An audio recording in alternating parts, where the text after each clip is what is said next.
sounds really good. It sounds really good on my end. I might have been a bit too loud, but how flexible are you with if I need to bring it up? Like, oh, can you turn this down a bit? Yeah, Is of that course, man. Yeah, let me just triple okay? check Cool. on Logic. Do you want me to bring that guitar down a little bit?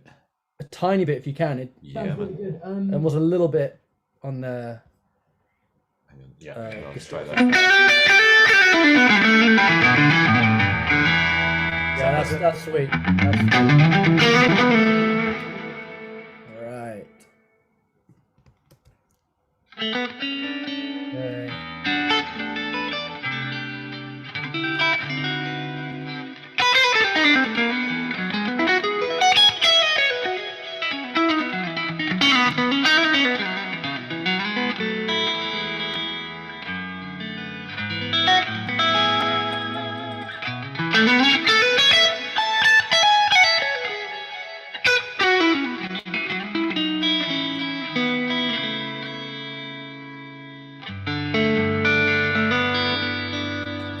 All good still, man. Yeah. Yep. Yep. Okay.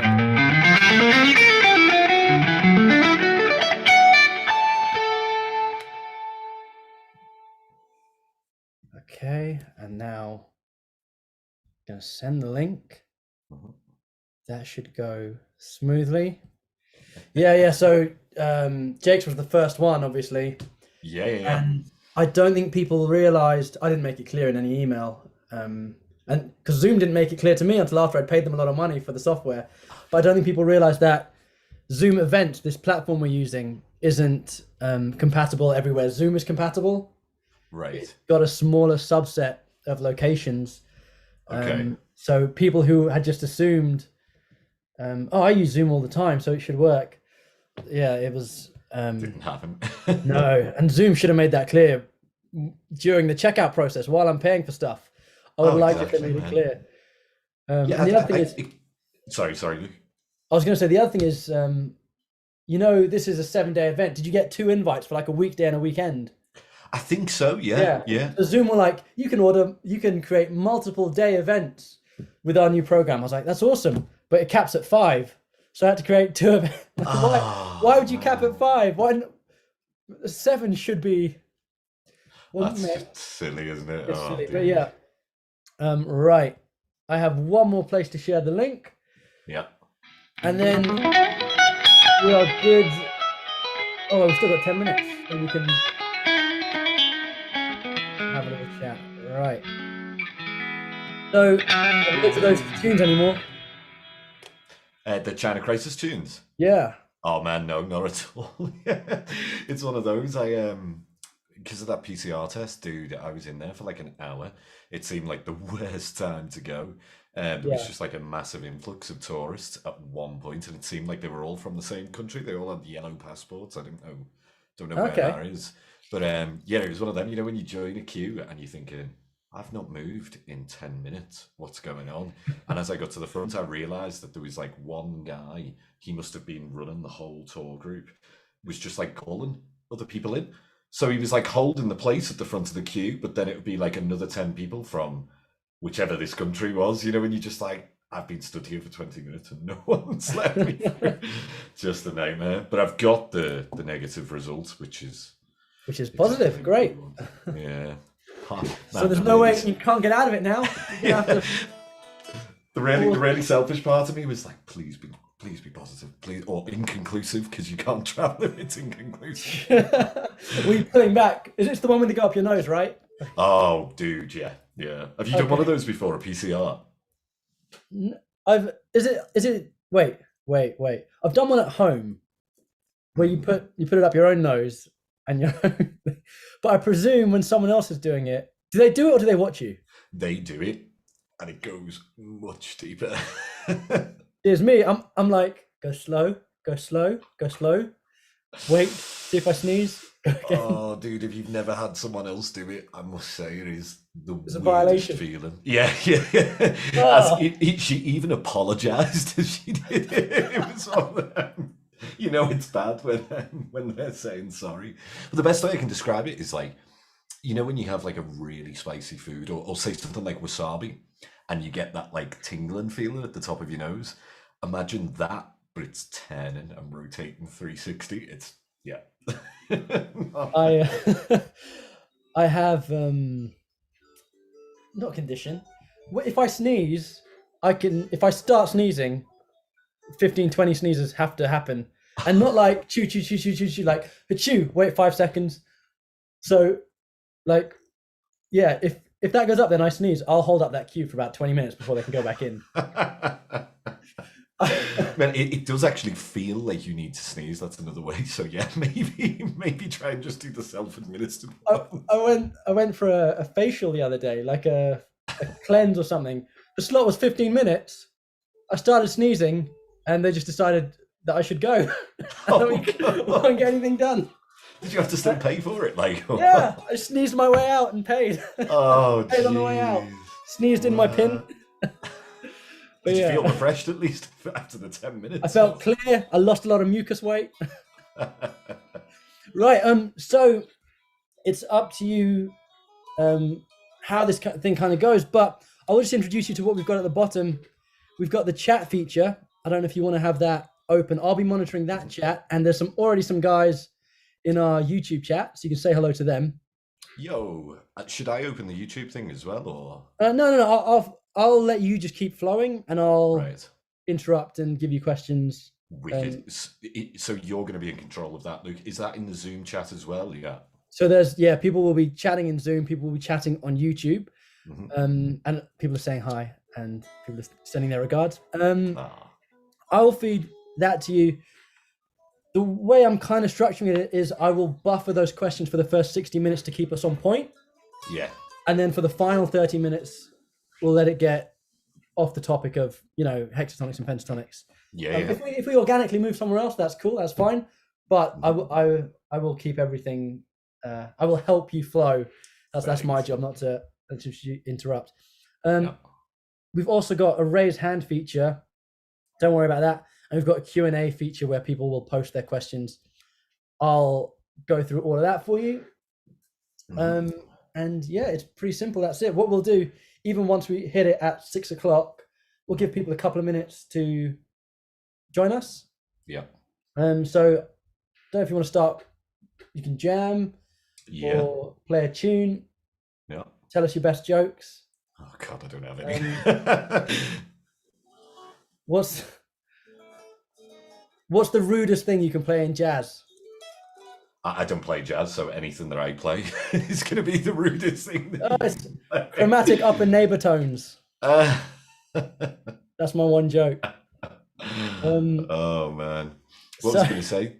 So in terms of the questions, then yes, they can ask as we go along, basically. Yeah, but it shouldn't interrupt you. And I'll filter in relevant at points, and then I will announce after about an hour or earlier when it feels like it that we can head to a wider appeal of questions. And I've also got people have been submitting questions throughout the week, so I do have some questions on the forms for you. Oh, wicked. Which, yeah, I will sort and filter as well. Oh, what have I done? So the other thing is, we are on speaker view. There's no way around that. Well, there is, but it doesn't record so well. So you're welcome to feel like you're talking to me, but I'm going to stay relatively muted. Otherwise, my face will keep flicking in and out. Okay, yeah. A bunch of people that want to see you don't want to swap to me every time I go. I'm sure they'd much rather see your face though, Luke, than that. I don't know about that, but we'll see what happens. Right. Oh, Laurie's here. Truth in Shredding. Yo, hello. Laurie. Right. What I'll do is I'll hit start on this now so people can start coming in. You ready for that? Yeah, man. Awesome. Just, you can definitely hear it.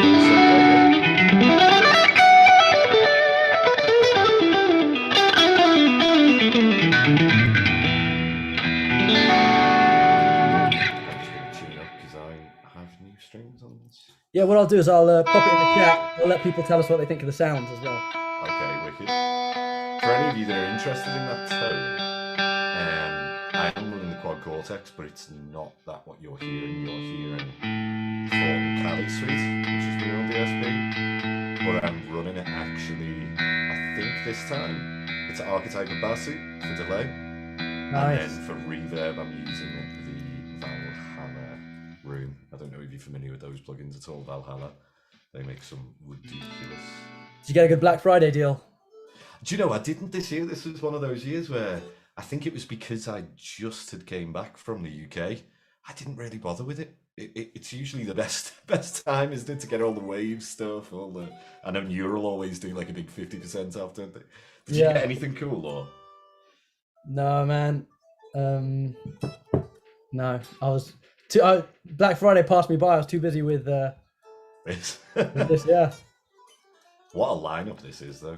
Ridiculous. I don't know what I've done. What have I done? It's one of those, and like, I mean, every day it's just... Is it 3 masterclasses? Is it every day, or 2?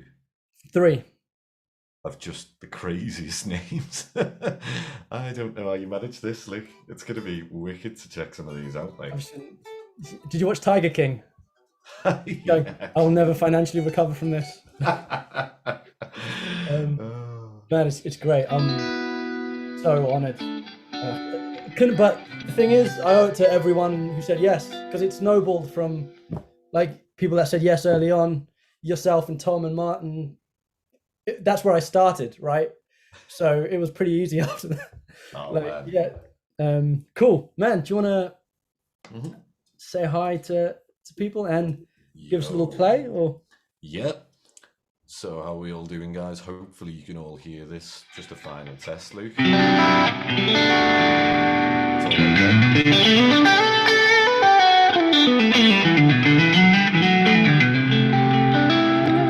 Is that all good on your end? Yeah. Sounds good for me. Okay, so what I'm going to do first thing, guys, is I have 4 backing tracks here, and they're going to tie in nicely, well, hopefully, to what we're going to be covering today. But this is essentially just like a static groove, so no changes. It's just the note E, and I'm just going to explore. I'm going to try and maybe convey a few different tonalities, which we'll look into more in depth later on. But yeah, just let me know if you can hear this okay.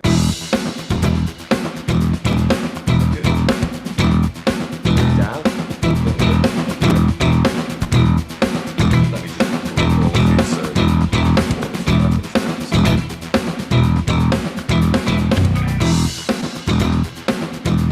how about now?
hopefully, I mean, there's a few weird moments, but hopefully you could hear there, because of the nature of this kind of static groove, it allows me to imply different chord types. So some of those we are going to be looking at today. I think really where I want to start off with this masterclass, I know I've called it pentatonics and hexatonics, but this is not in the sense that I am using them as a full approach. They're more like limitation exercises, and it's something that we'll really kind of dig into a bit more as we go. The reason why I chose pentatonics is because a lot of my visualization, I would say, is based around that. A lot of people say, you know, or will have seen that I was taught by Tom Quayle, and we definitely looked at the interval method of doing things. And I would say that's like a primary point of how I visualize the fretboard. But there's a very true saying in the fact that you can't really unlearn what you've already learned. And so when you start with pentatonics, I think it's one of those where it's usually the first port of call as a guitarist, and we learn a lot of these kind of guitaristic phrasing and stuff like that. You can't get rid of that. I think it's impossible to totally unlearn that, shall we say. But it's also where a lot of, for me, the most musical phrases come from. So I know there's a few different ways of like visualizing the fretboard, like cage system or these 5-position pentatonics, which for those of you who aren't familiar, cage system is like 5 different shapes. And then you've got these 5 box shapes of the pentatonic scale, which I'm sure most of you guys probably know. So that's one way. And then, of course, there's the whole 3-note per string thing, which for me doesn't really work unless it's for pure technique-based ideas. Stuff like,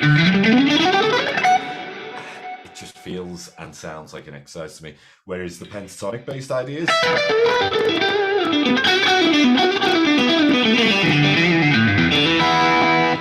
that to me, I feel like there's more musicality there.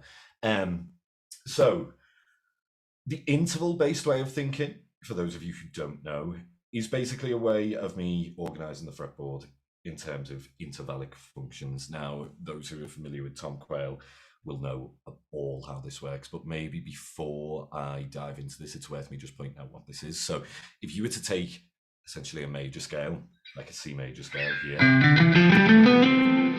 rather than viewing this as like a pattern, what I'm actually looking for is what these intervallic shapes look like. So if I'm going from my first finger to a major second, it's much more important for me to see what the interval function is of that note. I don't necessarily care that that note is the note D as well. It's more a case of, I know what that sound is, or I should do, after years of doing it. It's more a case of being able to access that quickly. So if I am playing C major, I'm viewing this as like 1, 2, 3, 4, 5, 6, 7. And what I want to be able to do is access any of them as quickly as possible. So 7, 5, 3, just basically like the chord tones. That would be one way of doing it.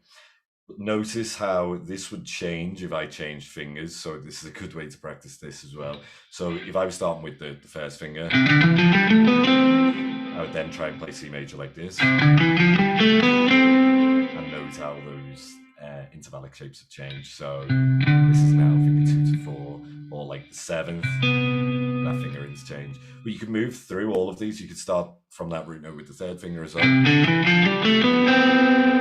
This kind of thing, and the pinky, which tends to be the same. Really what I'm trying to do there is like drill into my mind what each of these intervals looks like on the fretboard compared to a root note, and also what it sounds like. I think doing it this way, when you say like a major 7, that's describing a sound, whereas for me, I find it much harder if someone says, say like just C to B. It's another layer of thinking. Whereas if I'm just describing that interval, then surely that's like a direct way to the sound that we're after.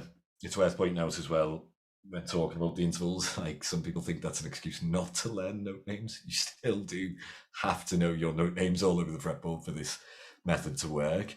But yeah, really, they go not go out the window completely, but they become less important later on. It's more just about visualizing these intervallic shapes. If you're not familiar with any of that stuff, then Tom Quayle really is the man for this.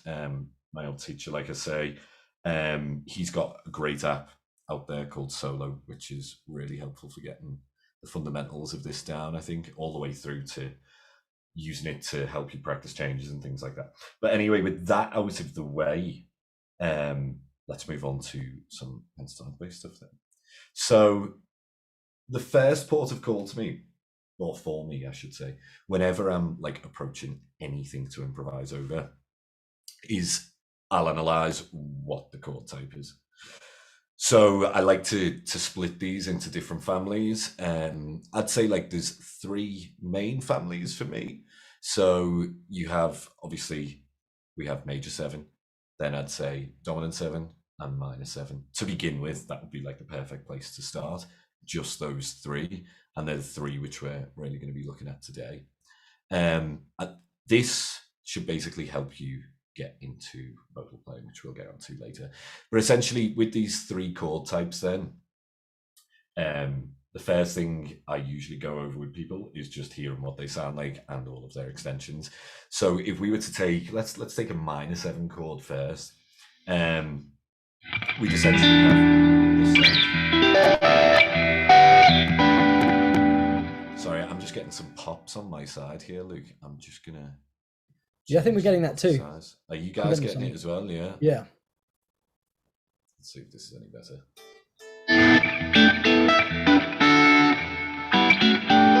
Is that better for you guys? Yeah, much better. Okay, so yeah, the first place I'd start then would be just with some basic voicings so that you know what the sound of this is like. Shell voicings are a great place to start. So for those of you who don't know them, that is where we just take the shell of the chord, which is the root, the 3rd and the 7th.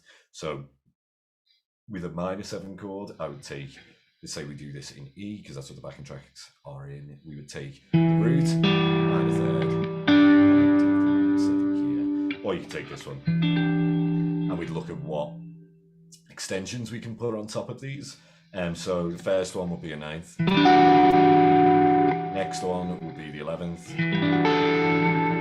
And then this is where things get a bit weird. So technically, I guess you would say this would be, if we were taking like a natural minor scale, you'd have that like flat 6 in there. This is where it doesn't work for me. I prefer to think of this as that major 6th, which comes from a totally different sound. That's the drawing sound. So that tells me when I'm building these hexatonics later that I need to be thinking of that interval in particular as major 6 for now. So I would find those extensions as well with a shell voicing up here, starting from the low E string. So you could take like a minor 9, you could have minor 11, and then we've got this like minor 6 chord. Now, what I would do when I'm first playing over this is find just a pentatonic that works. So over a minor 7 chord, then a pentatonic that's going to work is the very first scale we probably all learned to play over, which is an E minor pentatonic. And all I'd want you to do really is to take like this position 1, but label the intervals within there. So obviously we've got root, minor 3rd, perfect 4th, perfect 5th, minor 7, and then just repeat. That's that minor 3rd on the top. We've also got the minor 7 arpeggio within there as well, so that's worth knowing. Those chord tones, so the root, the 3rd, 5th, 7th. It's just like it's like the arpeggio with 1 extra note, if you like. But first of all, I'd see as part of this like limitation with our phrasing, can you just improvise using that? So what I'm going to do now is try and play over this minor 7 backing track. And limit myself just to this position 1, but I'm going to allow myself to like manipulate notes with bending, you know, do different things with the vibrato, maybe bending from notes that aren't really there, but essentially I want you to only hear those intervals. So let's give this a quick go.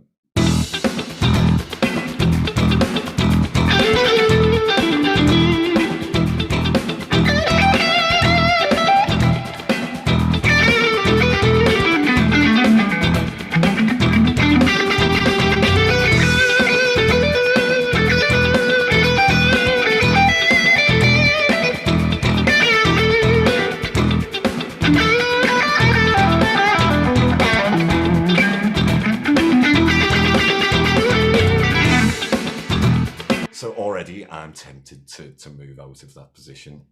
You can see there twice I think I slipped, but it's really about trying to find like the most musical phrases just within that limitation. Now there's a ton of like subsidiary things that can go on here, so we can look at like, you know, like rhythmic phrasing.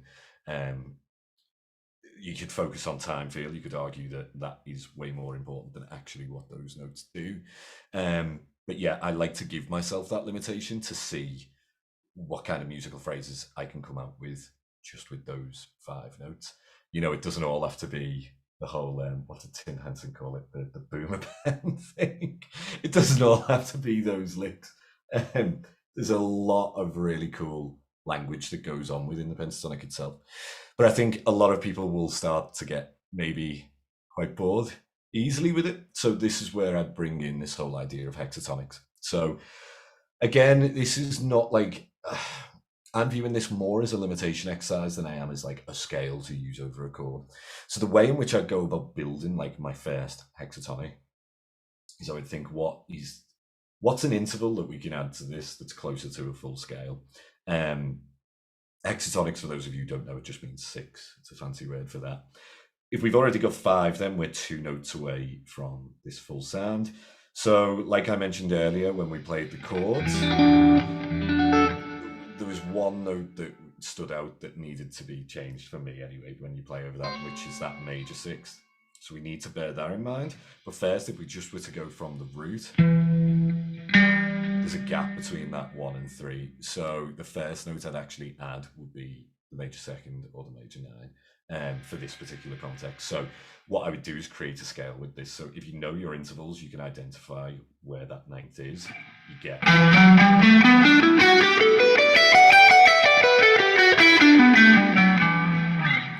And I would just really try and focus on what that 9th brings to the table, really. How does that sound over the chord? Can you start phrases with the 9th? Can you finish phrases with the 9th? Can you let it sit?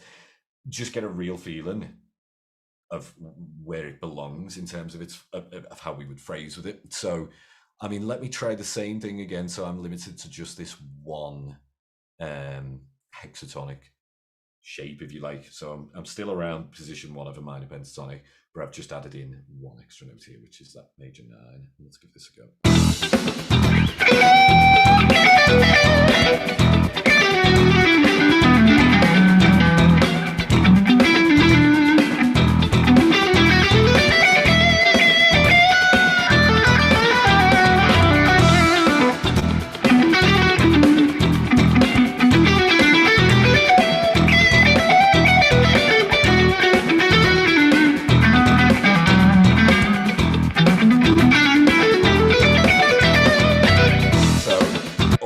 I slipped again.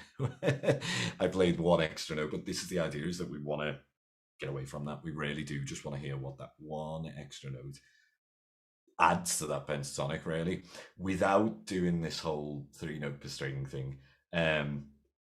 So what I would do once I've kind of experimented with that 9th and seen if there's any nice phrases I can get, I'd get rid of it again, go back to a pentatonic for another 20 minutes or so and see what kind of phrases come out. And then I'd find the other note that would be missing. So if we go through that scale again, we've got minor 3rd, perfect 4th, perfect 5th, and there's a jump to the 7th. So this is where I would add in that missing 6, and that's the major 6th if we're going to play a Dorian sound. So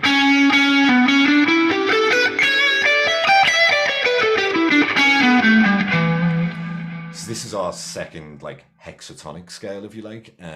So it's like a minor pentatonic plus this major 6th interval. And again, I would repeat this exact same limitation exercise where, you know, there's like I mentioned earlier, there's lots of different levels to this. So you could give yourself even more limitations where, you know, you take only these 6 notes and play, I don't know, just on a single string. You could look at rhythmic phrasing where you take 1 rhythm and just repeat around the limitation of the scale shape, the 6-note shape. I mean, there's tons of things you can do, but let me just give that a quick demonstration then. So this is that, it's a hexatonic with a major 6.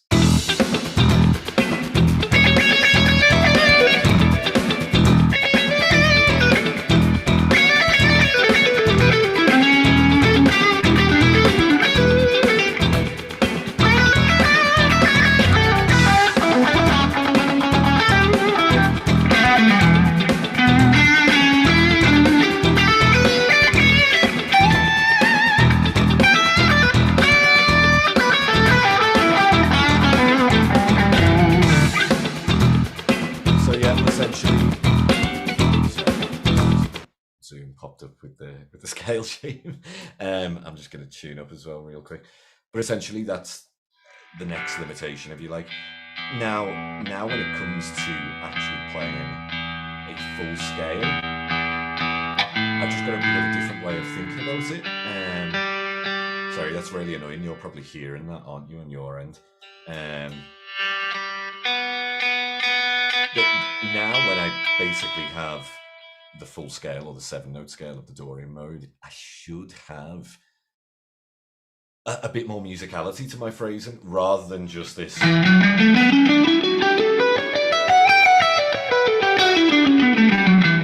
I find is a bit of a trap, and it's usually what most people complain about when it comes to, boxes and shapes and things like this.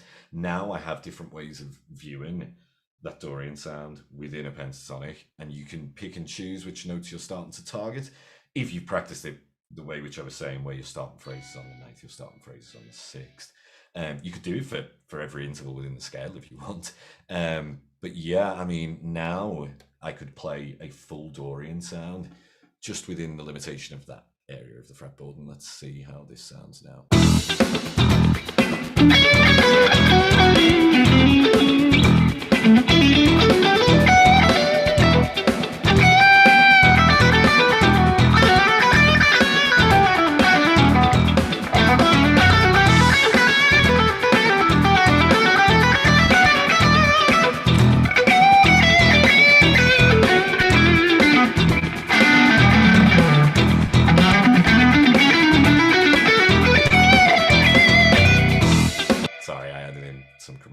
There.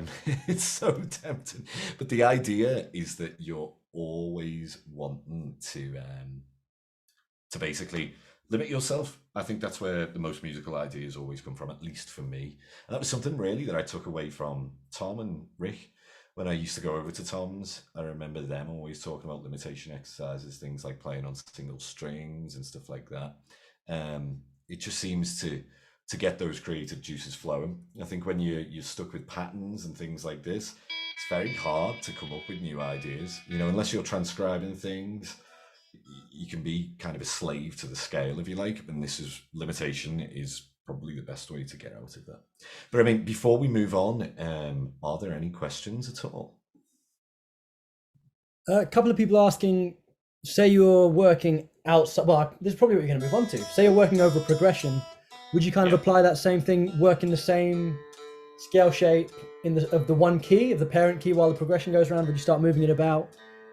Yeah, I mean, depending on what kind of changes we're focusing on. So in terms of like the limitation, I mean, if we're playing something diatonic, then what I'll always try to do is view the intervals as they're moving against the chords. So say like even if it is diatonic, I'm still always viewing what's the root of the chord, or I'm trying to at least, so long as it's diatonic. But yeah, I mean, you could still apply those same kind of limitations to that. I mean, if you're playing, let me just think of a quick example. So if say we were playing over, like C major 7 to A minor 7, something super straightforward and easy. Then yeah, I would try and limit myself to like a hexatonic that maybe combines both of those chords. So I could think of, let me just get the guitar back on here. So I could think of like A minor pentatonic position 1, C major 7, C major pentatonic, and I could think, okay, let's add in one note to that scale to create a hexatonic. So.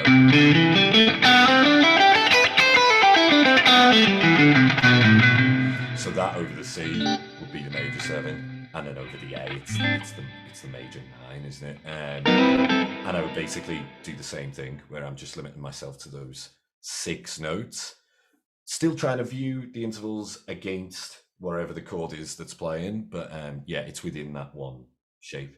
Awesome. So another question someone's put is, what are your favorite like limitation exercises to do, or what's the highest yield limitation you've worked on? And then just to put you on the spot, well, you can give us 30 seconds of it over the backing track. Single string, that's always the one for me. If I'm wanting to be very like, or trying to be melodic, shall I say, then single string is always the one for me. And I guess that really does tell you if you know the sound of the scale and also the visualization of the scale, you know. So maybe I can demonstrate that. This could go horribly wrong. Let's give it a go. Let's keep playing. Okay, let's do the beat thing.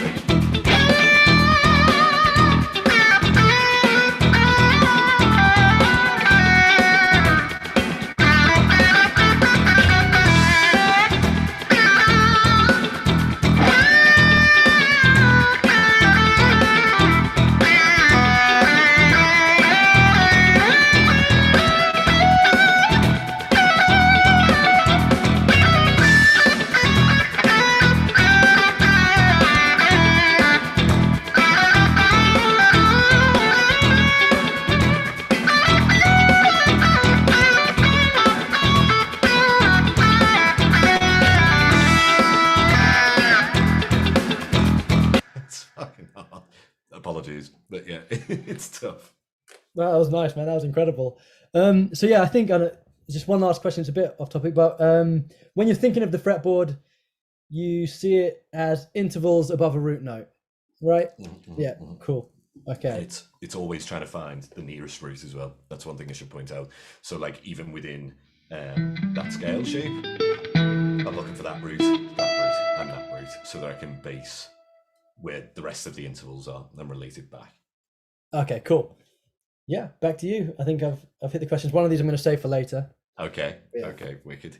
So that would kind of cover, you know, like a minor 7 chord. So if we agree that for now is Dorian, I mean, you could before I move on, you could like give yourself the exercise of how would you target like Aeolian then, or like natural minor, and it's just like finding that flat 6. So I won't put on that minor 7 backing track. I'll put on the static E backing track, but essentially now I would be looking for this note. Sorry, these new strings, man, they're so out of tune. Give me 2 seconds. I think my bending probably didn't help, but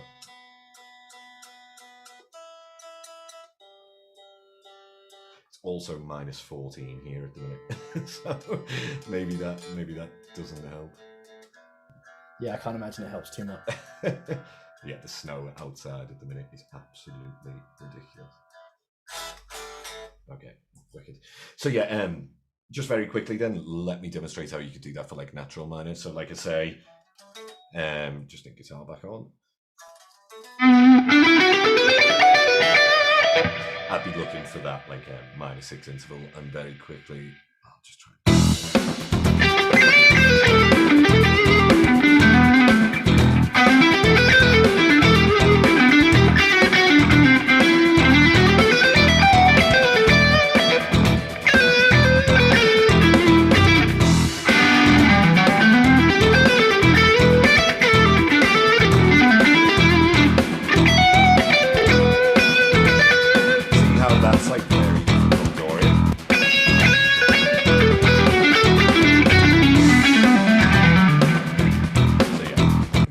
The other way, and you could apply the same exercise as before, like I say, where you just take the pentatonic and just add that flat 6 as a limitation first, and then you could say do the one which applied to the Dorian, which was where you take the pentatonic and add just a major 2nd.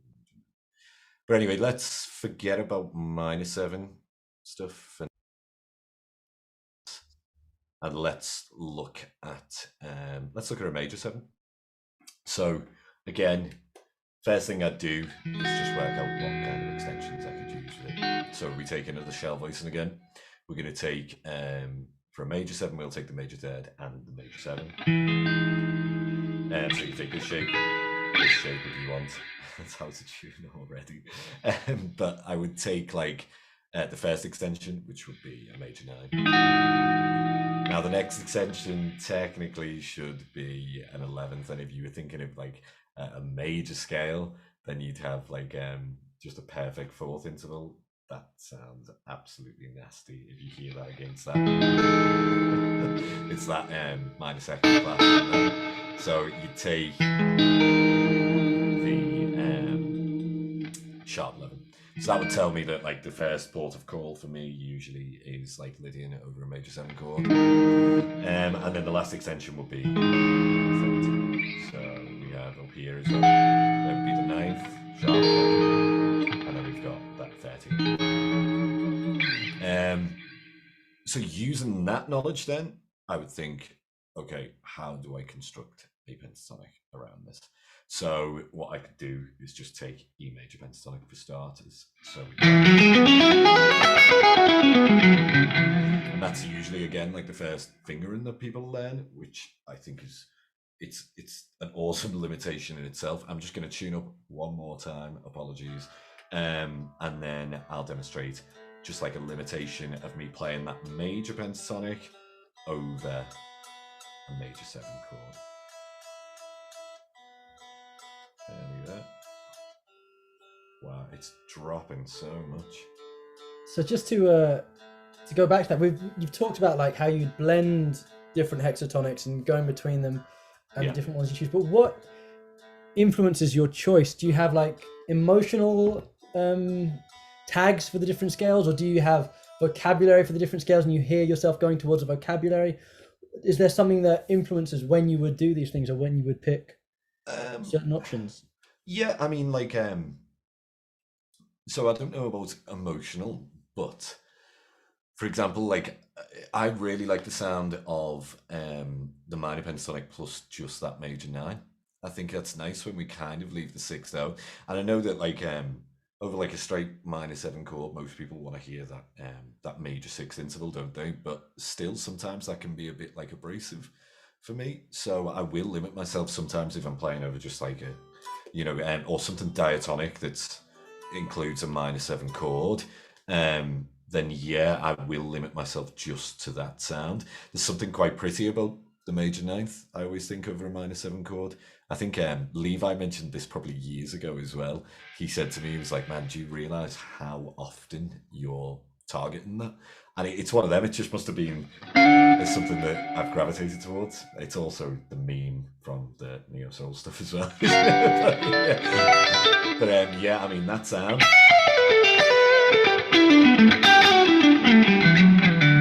I think there's something really pretty about that. Just those 6 notes. It doesn't need that. Or even that adds a totally different flavor, doesn't it? Just that one extra note, Yeah, so I think what I was trying to get at was you've taken it away from just an intellectual level and you've kind of thought about the characteristic of it. Like, that's a pretty sound, this is that. So you've kind of internalized qualities to them. And that's, yeah, okay, cool. Definitely, yeah. Mm-hmm. And that, as you said, it influences the decisions which I'd make then, which hexatonic to use, yeah. Okay, so moving on then to major 7. So this is just going to be that. But obviously we need to think of what are those intervals as well. And before I do this, so in a major pentatonic, you'd have root, major 2nd or major 9, major 3rd, we've got the perfect 4th. We've got the 5th. My brain just had a total fart then. And we've got the major 6, and then we've got the root. So yeah, let's see what we can get just with these then. So.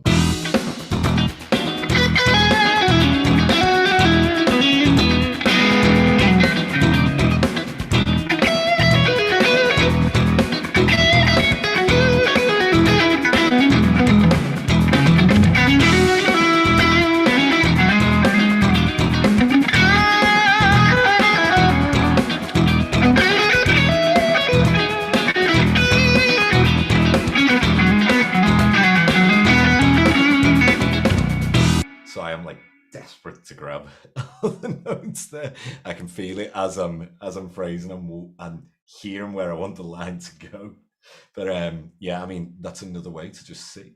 I think if you start combining different positions of this as well, it becomes a little bit easier. So if you were to take, and that can become a limitation as well, if you were to take just position 1 and position 2, you can start to find different ideas. Doing it in one position is like one of the hardest ways. Maybe I can demonstrate that quickly. Like if I take like position, I call this position 1 Sonic, I know some people might call that position 5 and then position 1, but I'd go 1 and 2 for me, just logically. That's how I label it. But let's take these two anyway next to each other.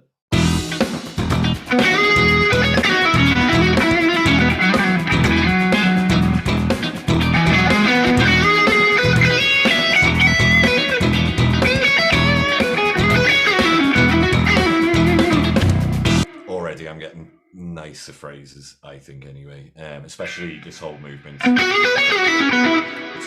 2, 3, 5, the little melodic fragment there. But yeah, so that would be like the first port of call. Then what I do then is start looking, how do we get closer to this full scale by building these hexatonics? So first note that pops out then, if we go through, would be actually, for me, I'd suggest the major 7. So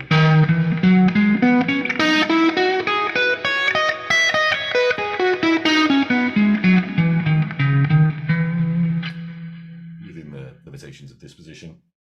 And again, just see what that note brings to the table. So yeah, this is one of the prettier sounds against the major 7 chord because it's part of the chord. But yeah, let's see what we get with that. So this is just a major pentatonic plus that major 7 hexatonic.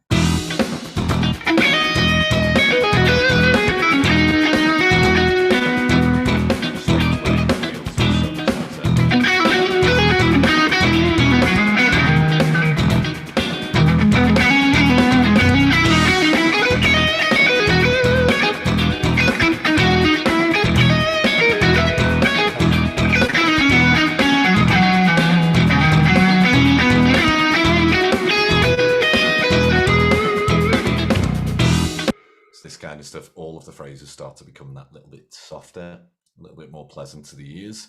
And you could see I accidentally added in the next note, which we're going to add. So go back to the scale, I get rid of that again now, and I go to my major pentatonic and think, okay, which other note is missing? For me, if I want to play Lydian over this, which I do, that would be the sharp 4 or the sharp 11. So I'd create that.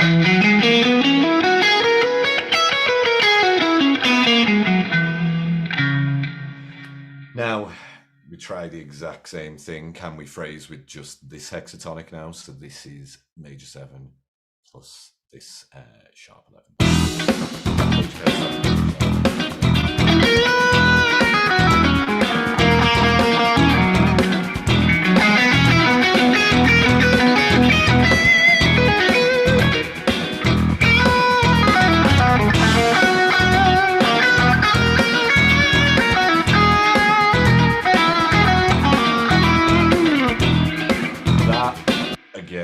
Already feels kind of liberating, but it's getting us away from just thinking of a scale shape, of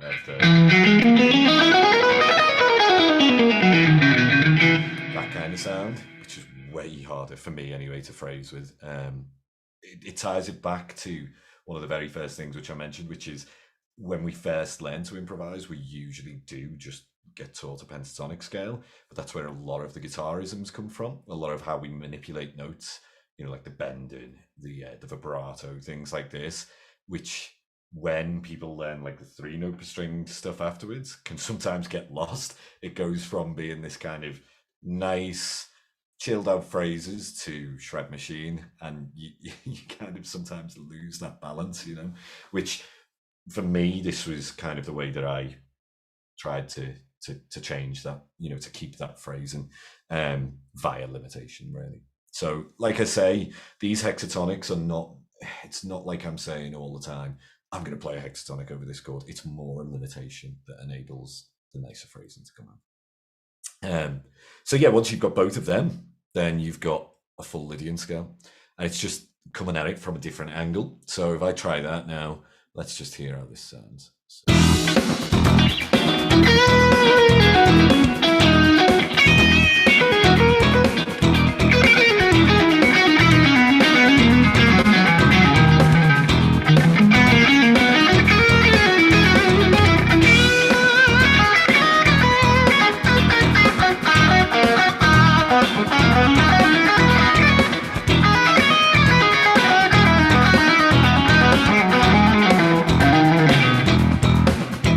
I still want to move, but yeah, ideally you want to just keep it in that area, So, I mean, before we move on, are there any other questions, Luke?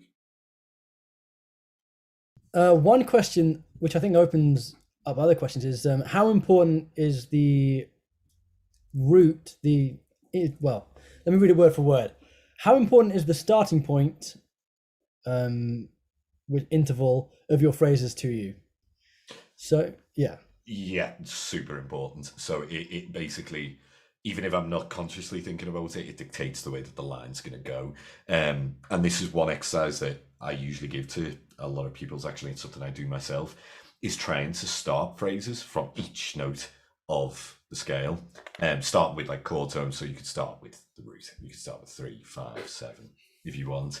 And then add in, the 2 which were missing, like we mentioned, or 3 which were missing if you count extensions, so like 9, 11 and 13. But yeah, getting a feel of how they sound. So if I start with like the major 7, that's going to be very different than if I start with the root, which feels complete. Yeah, every single note has a different quality, doesn't it? And when you're practicing like the visualization of the intervals, if you do get into that, it's really important that you're thinking about the ear training side of it as well, the oral side, identifying what they actually sound like. What feeling does it give you? I know some people might say each sound gives a different feeling of like, this one sounds at ease, this one sounds, there's loads of different ways to describe it, or colors, that's another way, isn't it? But they really do, I think, for me anyway, every single one has a different feel to it. So yeah, that's one thing to bear in mind as you learn the kind of interval visualization. The oral side is just as important. Okay, so let's move on to the next chord type then, which would be dominant 7. So this sound, for those of you who don't know, let's take a shell voicing again, and it's pretty straightforward. We've just got the major 3rd and the minor 7. Now we're going to treat this as like a non-altered dominant. It's just like a straight 7 chord, or 9, or 11 as we go. We'll see. The first one which you could add is obviously the 9th. Next one you could add would be the 11th, and there's a few ways you can do that. You can either view it as this kind of sound where you've got like a major triad, a tone below over the root. That's 1/11th sound that I like to think of. Or there is just a straight, you play a dominant 7 and play this. I hear that being called like sus sound. I always like to think of it as like the end of a blues. It's got like a really airy quality to it though. Whereas this sounds a little bit smoother to me. And then the final extension would be the 13.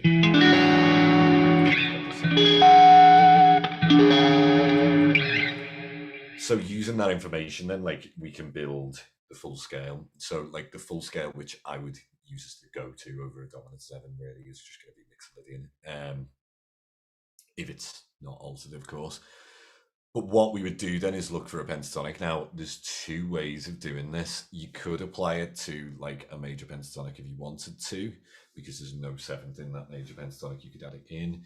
But what I like to do is create what I call a dominant pentatonic. I know there's a few different variations of this, but I would essentially take these notes. So I'd take the root, major 3rd, perfect 4th, perfect 5th, flat 7.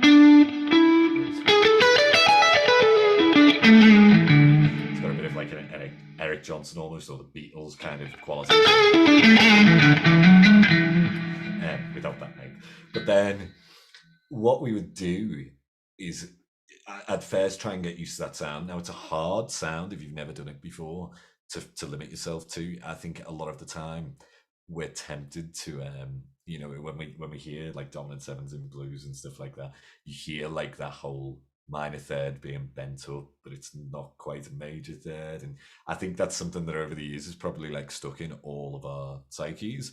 So this is hard to do, and I wouldn't blame you if you're doing this limitation with the dominant pentatonic if you do want to bend that minor 3rd into there rather than just playing the straight.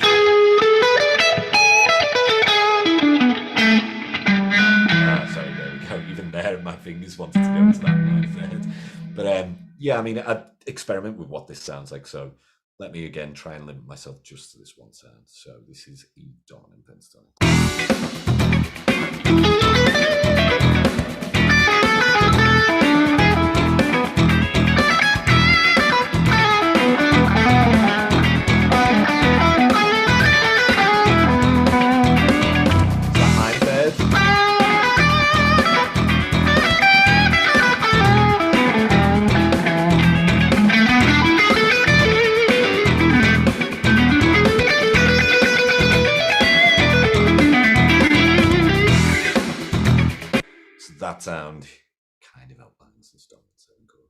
Like I mentioned again, the temptation is always to pen that third, the minor third. So long as you're doing that, I'd say it's cool. But if you want to give yourself the extra limitation, of course, just that straight major third will do. But now we need to just look for then a note to create a hexatonic. So we go through the scale again. 1, it's a major third. There's a gap, so you can add in that ninth again.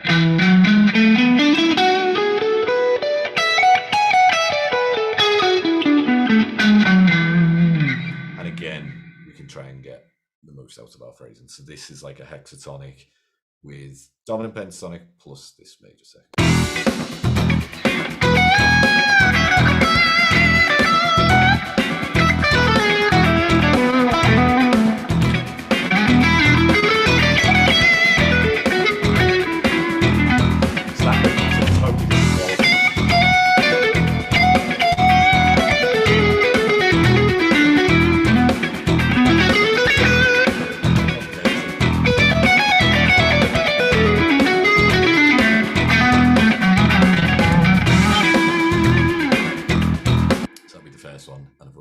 Major 6 for now.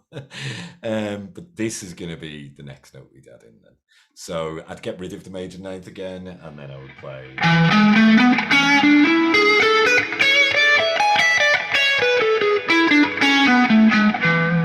So it's just a dominant pentatonic plus this major 6 now. And let's hear how this one sounds. So again, this is tough if you're not.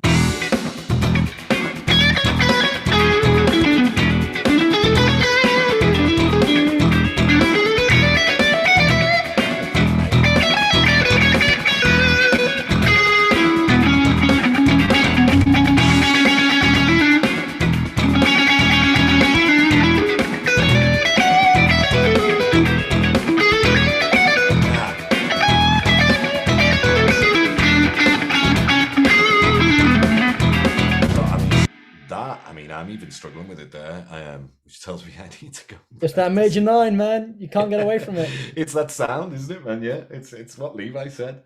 But yeah, once you've got both of them, then that is going to be a full Mixolydian scale. But again, whole point of this is to really avoid that, like just the scale shape. Let's give it a listen to how this sounds then. So this is like a full Mixolydian sound.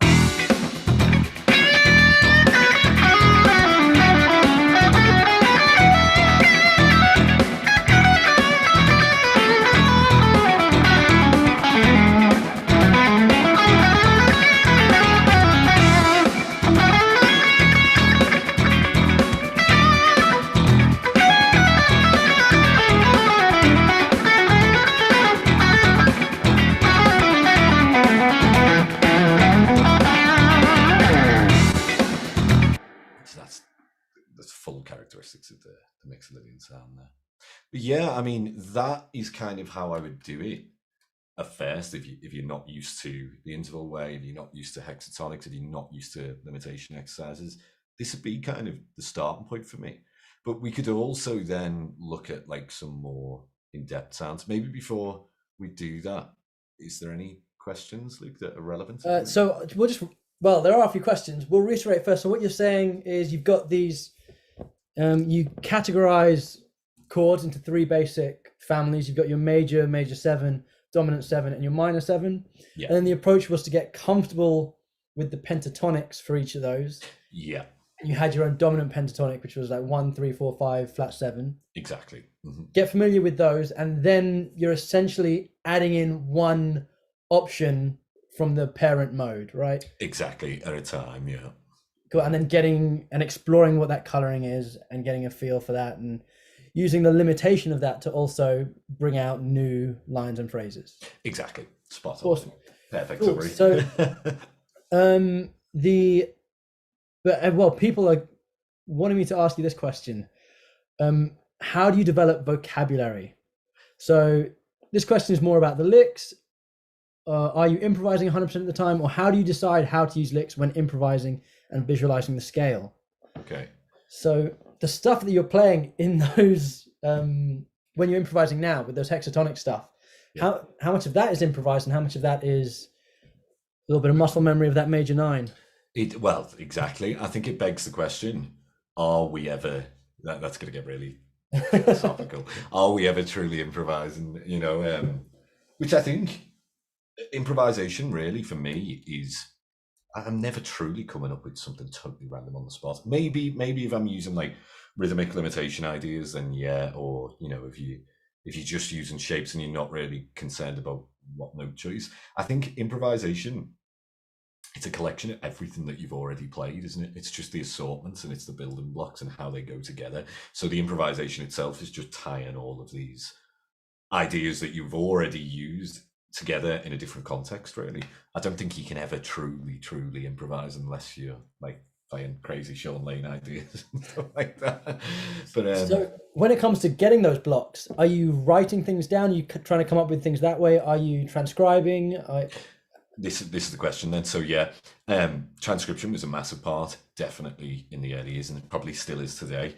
I think when I'm transcribing a line, I don't mean like I'm sitting there and I'm working out a full solo. I'm writing it out, like that. That is something that I've never really been into.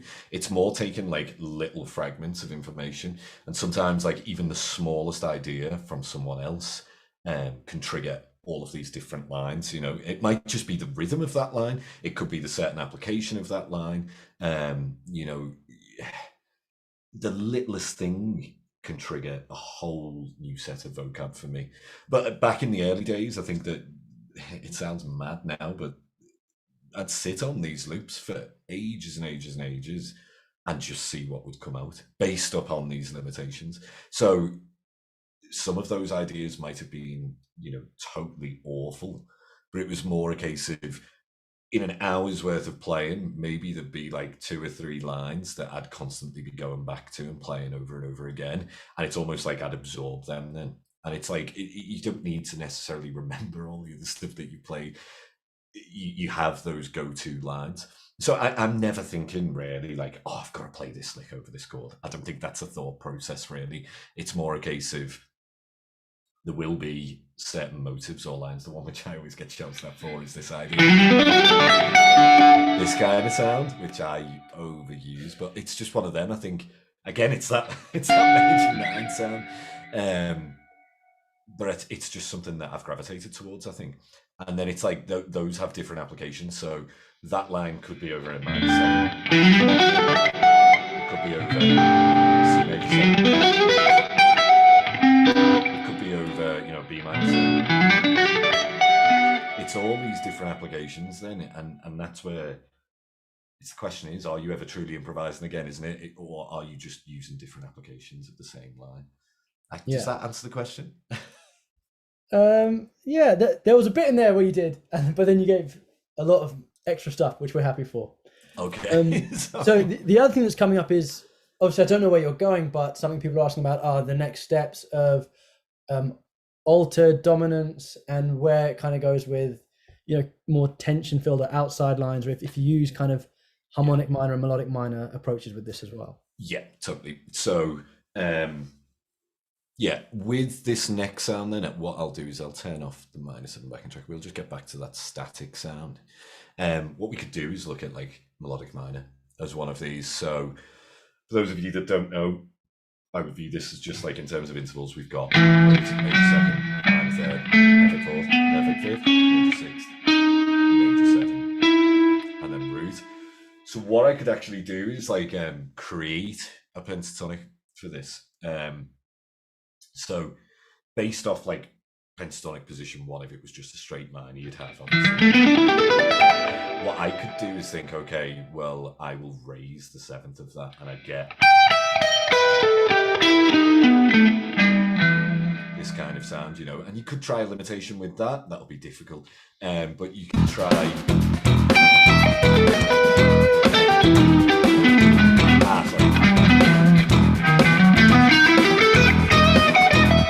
Already, I want to add in extra notes, but you could create hexatonic, so you could take that whole idea of.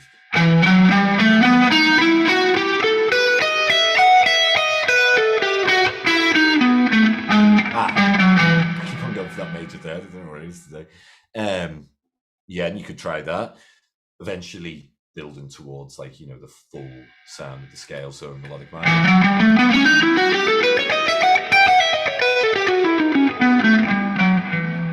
Let's give that a go.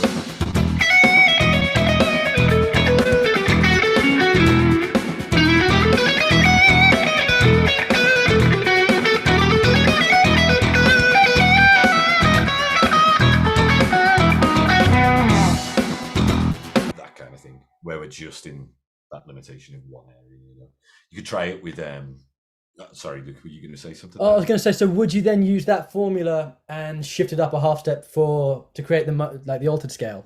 Would you do that? No. So if I was doing the altered scale, I'd still like think about visualizing it around this area. So altered for me then.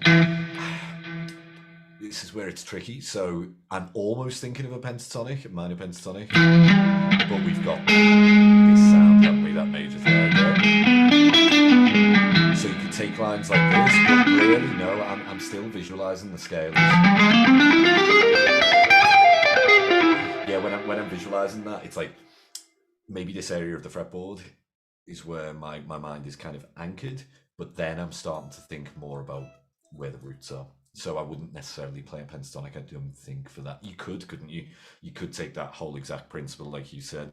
It's just I struggle when I start relating things in that way, where it's like, you know, where you take one mode and then think of it as the same thing. I really struggle with that. I always have to relate back to a root note. But yeah, I mean, the next one you could do that with, I guess, would be, you know, if you wanted like some Lydian dominant sounds, you could try that over like the E7 thing. So you could take that dominant pentatonic.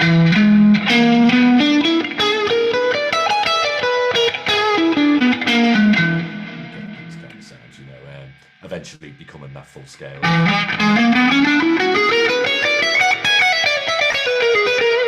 Over that.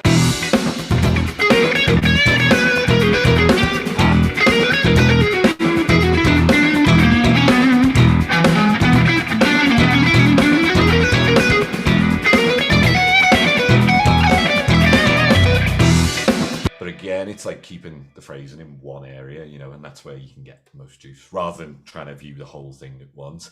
And the thing is with this is you could take each individual, if you know your box shapes, you can take each one and try the same limitation. So if I took something as simple as, you know, the Dorian sound within, say, I guess it's called position 4 of the minor pentatonic, if we were to start here to go, you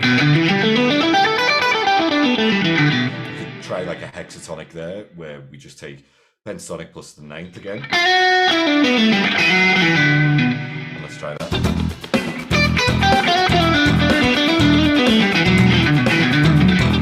So just those start.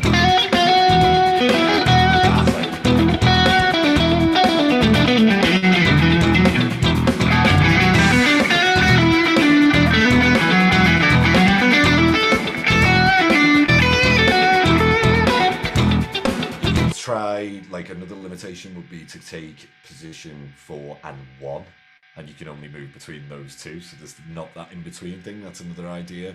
So you could go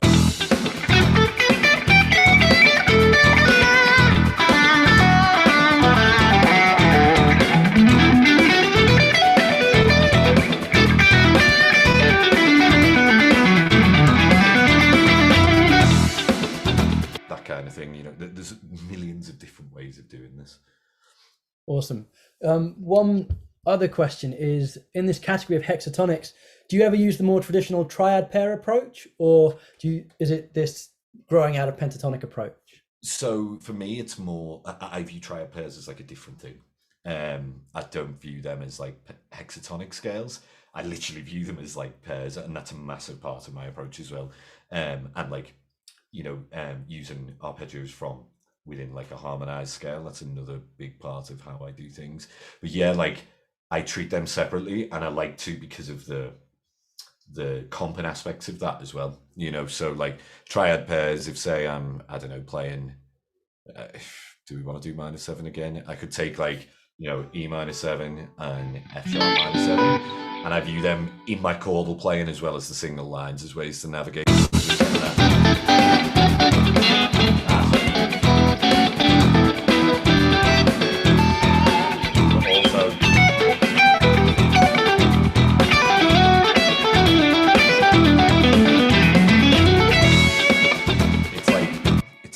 don't think of them as like scales. To me, they just jump out as triad shapes, you know. Awesome. Mhm. Was there a next level, or should we go to questions? I think it's about time for questions. I think questions, man. Yeah, if that's cool. Okay, cool. So, one question that I really liked, which bleeds in well, is: do you have a systematic approach to learning enclosures or chromaticism, or did you not really think about it that deeply and just have a target note and choose whatever notes surround them? So again, I won't talk to you about jazz, but did you approach your chromaticisms systematically, or did that happen through vocabulary? More so now, as I've got a little bit older. But originally, no, it was just vocab and trial and error, really. So I'd have a target note that I'd want to get to, and it was like, I think it was just finger shapes or lines that I'd transcribed. You know, a lot of Tom Quayle stuff. It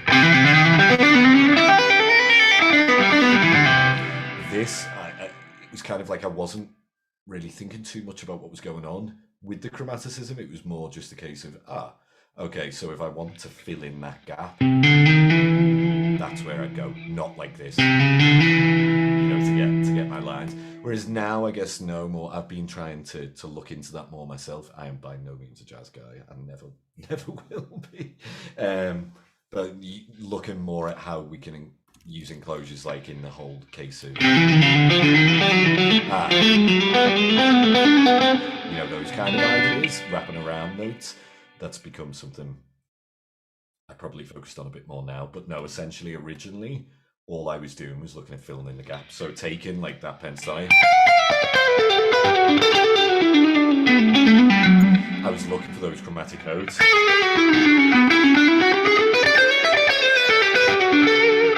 and trying to see what I could do with them. I had no rules, shall we say. It was just a case of, if it sounds good, it sounds good, you know. And I probably still suffer from that now. Good.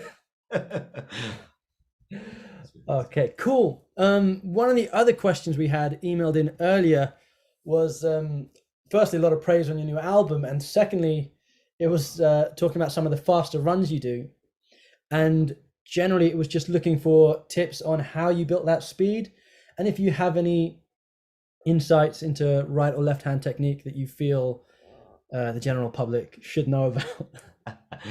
First of all, thanks for the kind words about the album. I never ever consider myself like a technique guy, you know. This is the first thing. Like, I always feel like I suck, and I think that was watching probably Rick Graham and Tom Quayle for all those years, just being like, oh my god, this is a whole other planet. But I think a lot of what I do, if I break it down, it's obviously legato, but a lot of it is sweep picking based or economy picking based. And so a lot of the fast lines you see, which I do, it's probably because I was trying to emulate Tom and trying to emulate like Guthrie and Rick and people like that. Couldn't do it, so the sweep picking kind of became. And that's one exercise I actually would suggest to do, where I'm taking a group of 6, I guess is that. And this forms like a lot of my kind of lines, I guess. There I'm taking like, again, like an E minor 9 sound, and it's just. So as I'm doing that, I can either like start that with an up or a down, but it's essentially the sweep. So as I come through, and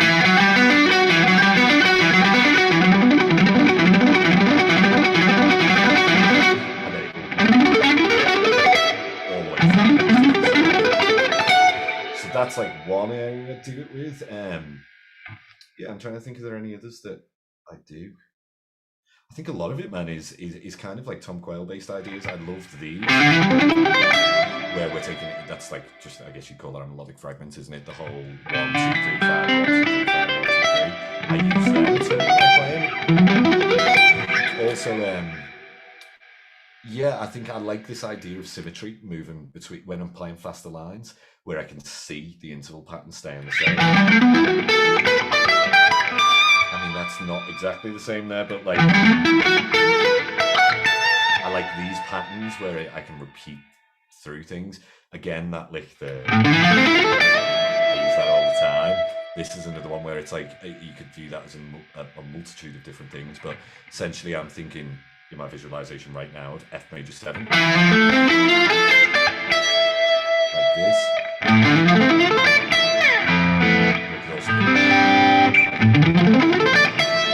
And a lot of that is in the sweep. Also, how aggressive I think I am with the pick.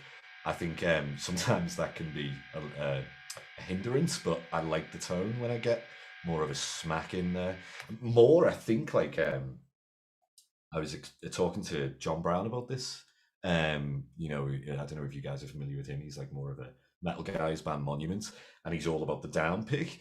But I think that's what I really like, is the aggression of that pick sound. So the sweep, it gives almost like a rhythmic aspect to it, rather than, you know, like some people, especially with legato, every single note is very fluid. Mine's kind of angular, I think, in that way. It's just a sound which I went to, but it definitely hinders me, I think, when I want to play alternate pick and stuff, or yeah, it's more. I mean, yeah, if it were a spectrum, it puts you between Tom and Rick. You've got both sides covered of that fluidity with the legato and that aggression with the pick. So yeah, okay. That's a good point, actually. Yeah, I never thought about that. Yeah, Rick's got that really heavy sound, doesn't he? You know. Yeah, maybe that's where I got it from. Right, next question. With being a student of Tom's, were you ever tempted to try fourth tuning? Yes, for about 10 minutes, and then I threw it away. And I think Tom actually advised me don't, and I think he still continues to do that, because you do lose a lot of this kind of guitaristic pentatonic phrasing, don't you? You know, like that is probably why a lot of us gravitate towards guitar when we first pick it, because of that, like Stevie Ray sound, or, you know, Hendrix kind of thing.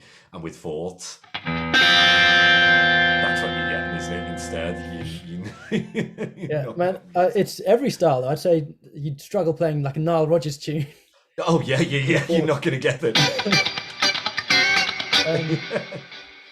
But yeah, so I think that he was advising you that from a working standpoint for what you were doing. Yeah, I mean, because when I went to Tom, I can't remember, was I 15 or 16? I don't think I'd joined any like function bands yet, or had I done any, like, maybe I'd done some like original stuff with different artists and stuff. But yeah, I think Tom was just saying in general, it's a lack of well, it's a real hindrance, isn't it, if you want to play anyone else's music other than improvised based stuff? Like, unless you're playing jazz or improvisation heavy music, is it worth it? Is it worth that trade-off of symmetry? I mean, I totally understand why people do it, and especially for this interval way of viewing the fretboard, you don't have to deal with that horrible B string here. But yeah, I don't personally, that trade-off wasn't worth it. I think I tried for about 10 minutes, and then I was like, no, take me back. Got another question about your 16th note rhythmic lines are super solid. Do you have any suggestions for solid 16th note playing? I'd extend that to any suggestions for developing subdivisions and time. I think I've got a YouTube video on this, removing that fourth bar. Like, so most people might not know this, but for a while, most of my job was just playing cover band stuff. And that was mainly funk and soul. That's like the huge thing up in the Northwest. I don't know if it's like that down south, but loads of Stevie Wonder. Really, that's surprising, actually, Luke. Our pub bands are awesome. They play Foo Fighters, they play indie. Oh, what? It's very rock down here. Ah, that's interesting. Yeah, no, up north, it tends to be more like Luther Vandross, Stevie Wonder, you know, loads of Nile Rodgers based stuff, you know, like, not necessarily just him, all the stuff he's played on Sister Sledge. So Len and those kind of tunes really helped, you know. I don't think I can get a clean sound really here, but there's a tune.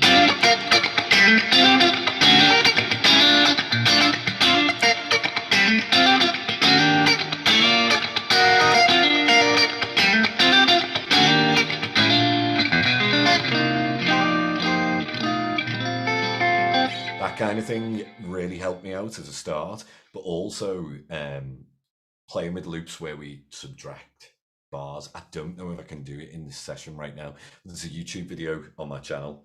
I'll link the video. I'll sort it out. Wicked, man. Thanks, dude. But yeah, that really was a big thing. Tom, I remember him saying to me years ago, actually, in one of the lessons that we had, because I had zero fretboard knowledge when I came to him, and I really like I was basically blagging my way through things, and he said one day he was like, you're so lucky that your time feel is really on point because you get away with murder. I think that's probably still true now, and it kind of begs the question, you know, time feels arguably a more important thing than anything else. And I always suggest to people that's one thing to practice more so than technique and lines and stuff like that.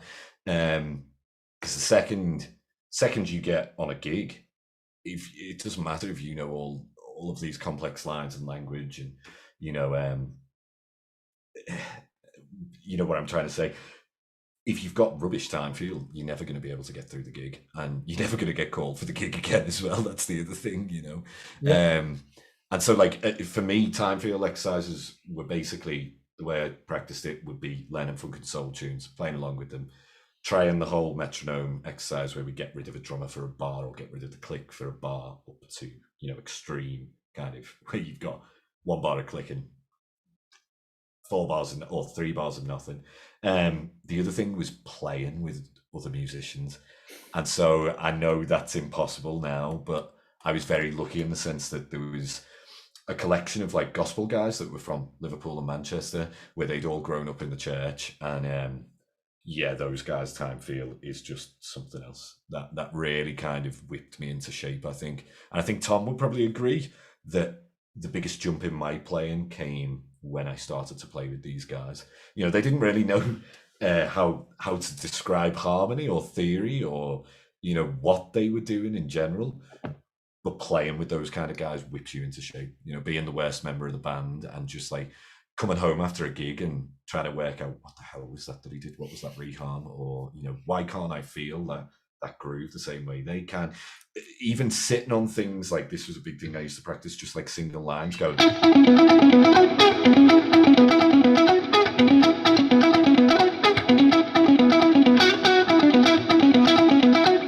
Doing that over and over again with a drum groove, and seeing, can I pull behind the beat? Can I, like accent different things? Yeah, that was probably the most inspiring point for me.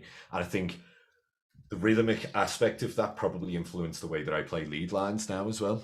Like in terms of that aggression and in terms of things wanting to be very locked in and stuff like this. Hopefully. Gotcha. Sorry, that was a long-winded answer, but No, that's awesome. And you found that the rhythm playing actually led over to your lead playing, or 100%. Like yeah, dividing things into 16ths all the time really helped with that. It was something that I mentioned a little bit earlier on, but didn't really go into detail. But taking like rhythmic ideas or limitations and repeating them was where a lot of my phrasing came from. So like taking let's see if I can find an example. So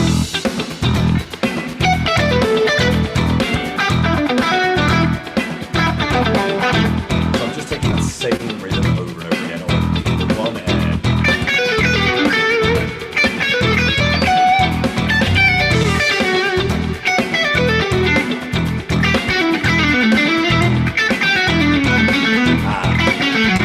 let's pick another one.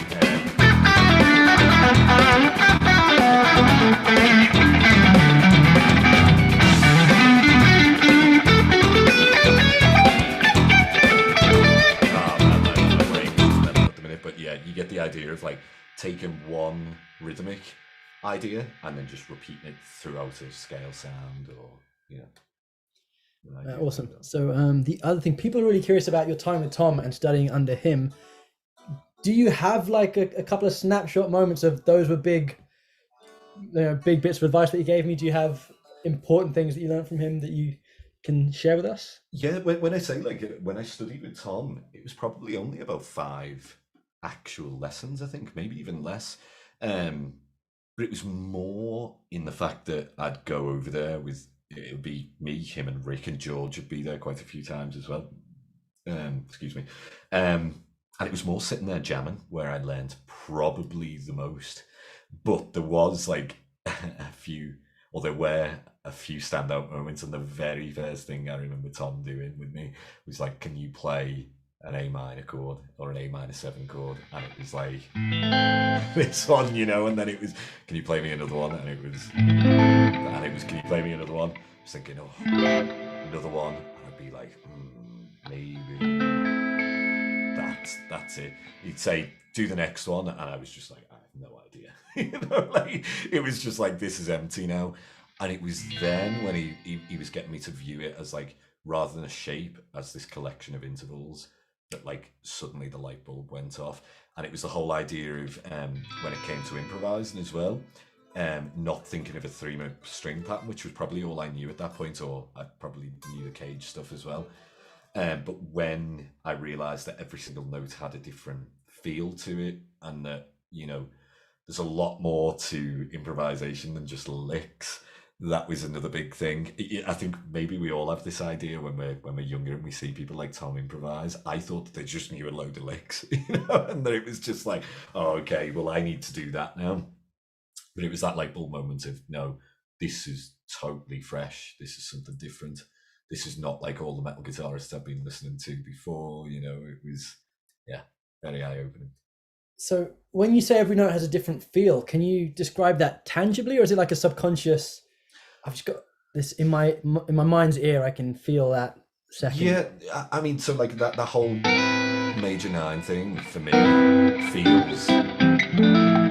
The best way for me to describe it is, it feels like something's at rest, so I can sit on it, and it's weird. So I have this battle with myself sometimes. You know, if I'm practicing like chord tone based things, like everyone would say, "Go to your thirds."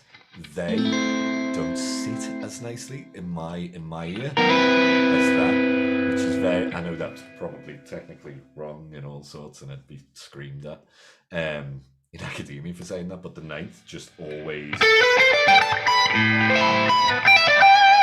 Same with major 7 chords. It just screams a different emotion to me of like, "Oh, that's complete," you know. And so yeah, each note has that, you know. Even if we talk like sharp 11s and things like this,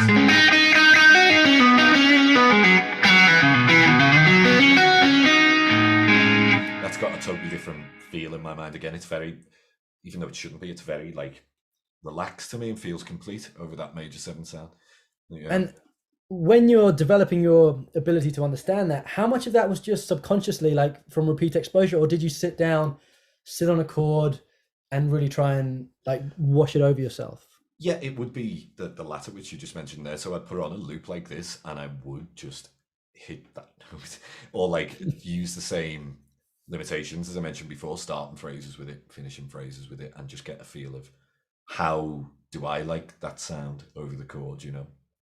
And yeah, like there was ones which I found that my fingers would dictate sometimes, and it's getting rid of that was the issue. Tom used to mention this in our lessons. I was always gravitating towards playing 4th or 11th, and especially over a major 7 sound, you know how nasty that is. So wait, you would gravitate towards it, or you would just do it by accident? My fingers would, yeah, okay. But my mind didn't want to. But yeah, I'd play a phrase and then somehow end up on. I'd be like, "Oh, what is going on?" Tom used to take the mic. I'd literally be finishing a nice phrase, and it'd be there. You'd be like, "Oh man, why did that happen?" You know, that's again, that's like trying to get your ear to do the work, isn't it, rather than the muscle memory. So it's a balance, that, isn't it? You know, you want loads of your muscle memory there, but at the same time, it can do bad things like play 4th over major 7. Yeah, I was there too. I think I'm still there. But, me too, probably. That's just because I like to break the rules, man. Another great question here. What is something that you're actively focusing on in terms of guitar or music development currently? So it's been a bit harder since I've had a baby, but now a lot of it is going back to the stuff which I probably neglected for years. So that would be changes playing, which I still absolutely suck at. But yeah, like I had a very bad experience with jazz when I was younger. I don't know, maybe I've told this story once already, but it was after I'd met Tom and I was getting into the whole changes thing and whatnot. And I went to a local jazz jam in Liverpool, and it's all like the old guys, and some top players actually there. I must have only been, I think, like 16. And there was a bass player friend of mine who was 19 who said, come on, let's go down, let's just play a tune. And I was quite naive, never been to a jazz thing before. Got up to play, it must have just been like a blues or something like that. And they said to me, solo first. And I gave it a go, and I thought, oh, it wasn't too bad. It wasn't train wreck, it wasn't great, but no one clapped. And then everyone who took a solo after me was getting huge rounds of applause. And I remember like the looks on the faces and things like this. Bear in mind, I was like 16 years old, and all of these are like in their 50s, 60s, and it just totally put me off. I remember like coming out and being like, I never want to be involved in that side of music at all. Like, there was no encouragement. There was like the snotty looks and this kind of stuff. So it kind of put me off that whole side of it. I just wanted to play rock then, and then like funk and soul and stuff. But, Just for context, did you step on stage with your gem? No, no. I had to use the guy's arch top, to be fair. Okay. So it wasn't quite that bad, but yeah. But yeah, that kind of put me off, and then it's one of them. I neglected it for years. Didn't really have to do it on any of my gigs, so I just put it to one side. And now it's one thing that I definitely practice in my own time. Also, it's weird because I find that with our music that we've done with Owain, there's like a lot of changes that I can write, but I don't feel like fluid improvising over them necessarily, So a lot of like the solo sections in our tunes don't have crazy changes or anything like that. There might be like a couple max. But yeah, I don't feel like I'm fusion in that sense, It's more like a rock player that has some vocab, I think is the best way to describe it. When you're going into a solo on a record, how much of that is like pre-thought out, and have you come up with some hooks or licks that you want to put in, or is it you go in the moment and go for it? That's a good one. So on Escapades, I had to fight with Owain because they were improvised lines for most of those solos. Or what we'd do is I would like have 2 takes and then he'd mold them together. But they, on Escapades, the first one, pretty much all of the guitars on that were demo tracks. That Owain just convinced me one day. He was like, man, if you think about this too much and you go and redo it, we'll be here forever. So he was like, I'm vetoing it. I'm saying that's the final takes kind of thing. With Shredemption, it was a little bit different. So I had more time on my side to really play over the tracks. But again, loads of that is pretty much improvise, and then Owain will send it back to me and say, oh, I've mixed these 2 takes, and on this one, he actually gave me the option, did I want to redo it? So I think like the solo from UTFF, the one with Henrik, that was a combination of 2 things, and Owain actually wrote a line into that solo, which was the really... It was just that one little fragment that he was like, can you highlight that over the sound? So that was a case of 2 improvised things, relearn it, and throw in this one rhythm right in the middle of the solo,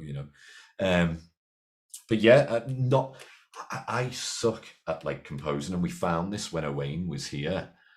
I don't like to like really sit and write an idea. I prefer to like jam it out and then get it, whereas Owain's the opposite. He writes a solid idea, but there's not any improvisation there, It's like everything is super structured and everything is really pre-thought out.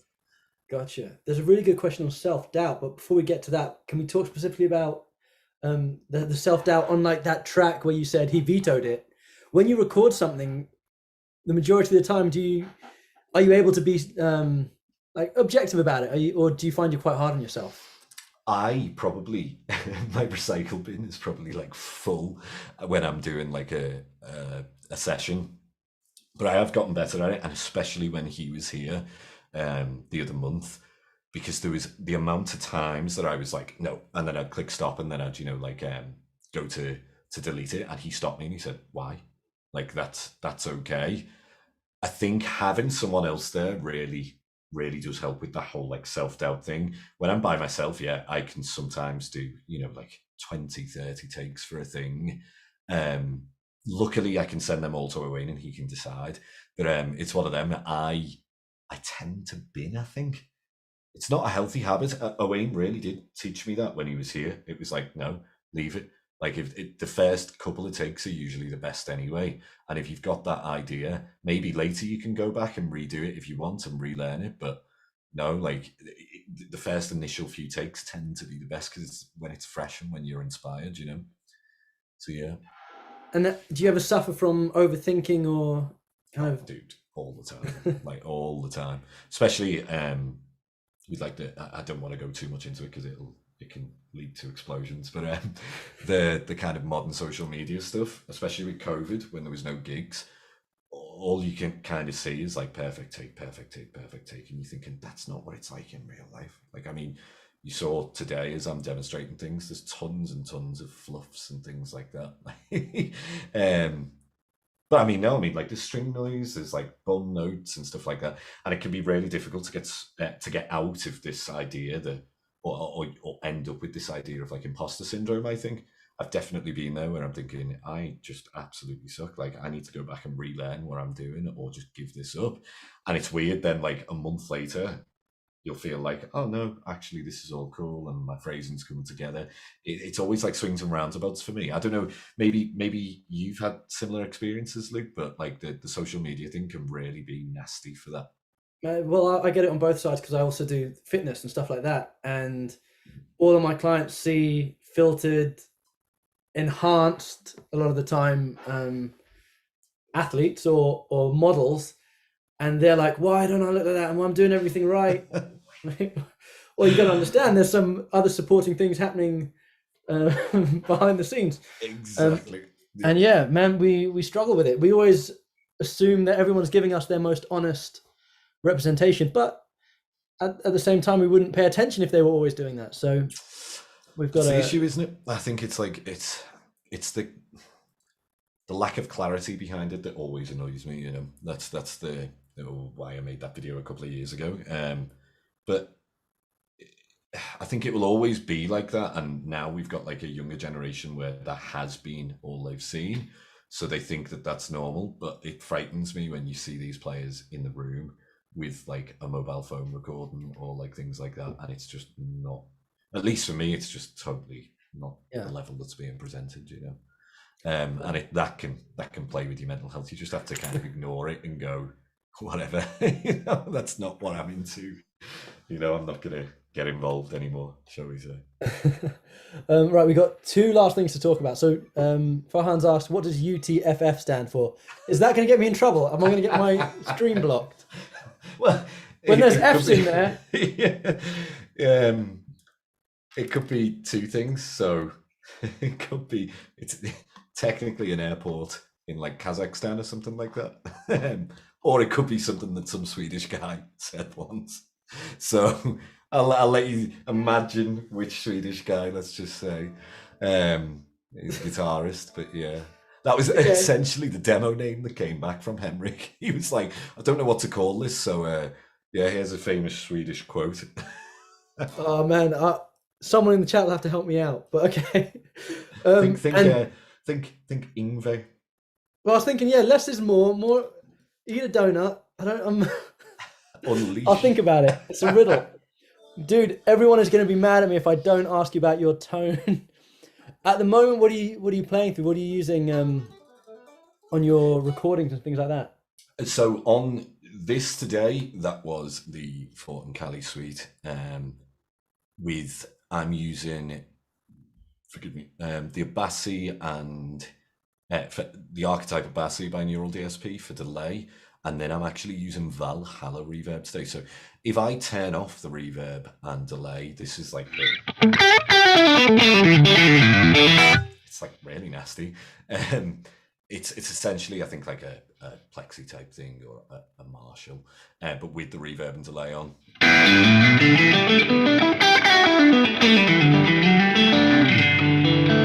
It just seems to do something nice in the top end. It's harsh, I know that. But there's still like quite a nice bloom to it. I also use usually the Quad Cortex, and it's a similar setup. I always tend to go for a Marshall amp, sometimes with a boost in front of it, reverb and delay. It's quite straightforward. Never really use compressors. Never really use anything else other than chorus when I play with the 80s band back home. And then the other piece of gear which I use is actually this thing, which again is a Plexi. That's the Blue Amp 1. Thomas Blug from Germany. It's a genius little thing. It's like feels like a real kind of Plexi amp, but you can use it as a pedal board, but it is an amp. It's a 100-watt amp as well. So just in pedal board format. So essentially it's always key to my sound, if you like, is British amp, reverb and delay.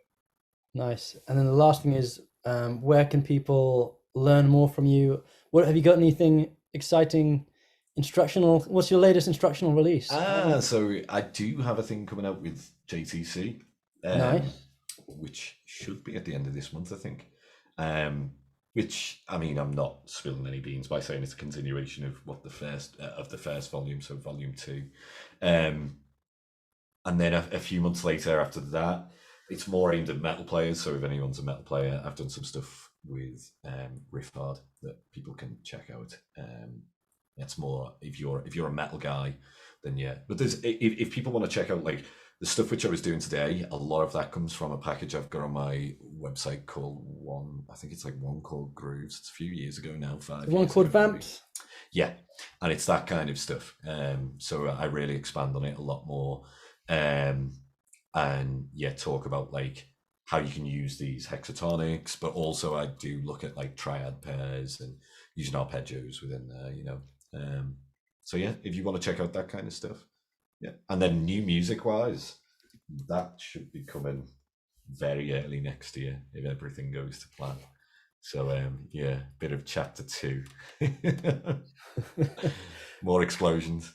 Can't wait, man. Thank you so much for your time. That has been incredible.